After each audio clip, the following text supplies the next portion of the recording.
बहुत बड़ा भंडारा करेंगे तो श्रेष्ठ कहलाएंगे। शिव महापुराण की कथा तो यहाँ तक कहती है कि पीपल के पेड़ के नीचे एक बिस्कुट का चूरा कर कर भी आप डाल देते हैं और चींटियां खा लेती है तो वो भी भंडारे से कम नहीं है, वो भी किसी भंडारे से कम नहीं है। नदी में अपन ने थोड़ा सा आटे की गोली निकाल कर डाल दी और कोई मछली ने खा लिया, वो भी भंडारे से कम नहीं है।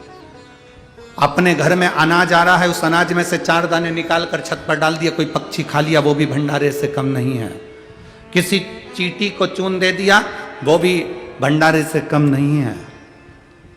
इतनी बड़े कथा के पंडाल में किसी प्यासे को एक तुम्हारी पानी, हम कहते हैं पानी की कितनी बोतल लेकर चलना, हम कथा में कहते हैं कितनी, 2 क्यों कहते हैं? एक किसकी है? तुम्हारी, और एक बोतल किसकी है? तुम्हारे पास में जो कथा सुनने बैठेगा उसके लिए। तो अपने साथ लेकर चलो। तुम ज्यादा नहीं खिला सकते, पिला सकते, तो कम से कम अपनी बोतल के पानी में से 2 बूंद पानी तो उसको दे सकते हो। और इस कथा के पंडाल में, किसी कथा के पंडाल में पानी ले जाना अलाउ नहीं करते।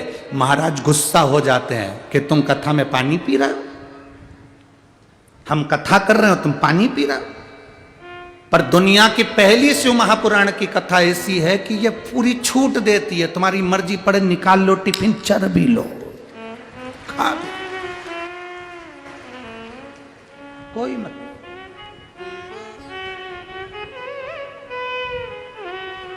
कितनी पानी की बोतल का बोलते हैं हम? जम के बोलो जरा।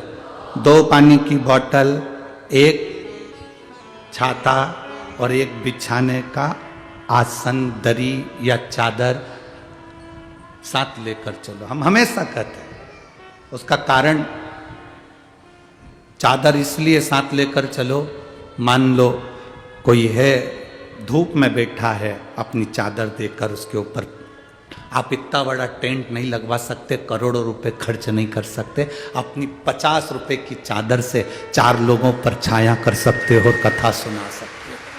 100 रुपए की चादर, 500 रुपए की चादर हाथ में पकड़ा कर ले भैया, धूप मत लो, पकड़ लो 4 जनी, बैठ जाओ, कथा सुनो, फिर दे जाना, फिर आ जाना।